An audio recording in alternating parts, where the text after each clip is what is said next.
ভাই প্রথম প্রশ্ন, বিসমিল্লাহ। প্রথমে আমি খুব স্বামী ভক্ত ছিলাম।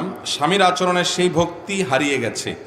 এখন আমার স্বামী আগের চেয়ে মোটামুটি ভালো, কিন্তু আমি চেষ্টা করেও আগের মতো স্বামী ভক্ত হতে পারছি না। এই অবস্থা আমার করণীয় কি?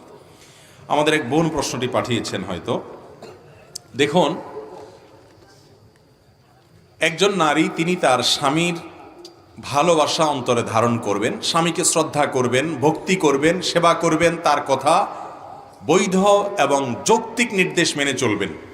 এটা একজন ইমানদার এবং জান্নাতি নারীর বৈশিষ্ট্য হবে।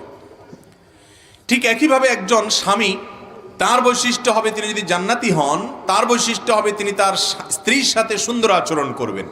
ওয়াশিরুহুন্না বিল মারুফ, আল্লাহ কোরআনে বলেছেন তোমরা তোমাদের স্ত্রীদের সাথে সুন্দরভাবে জীবন অতিবাহিত করো, জীবন কাটাও, সংসার করো সুন্দরভাবে।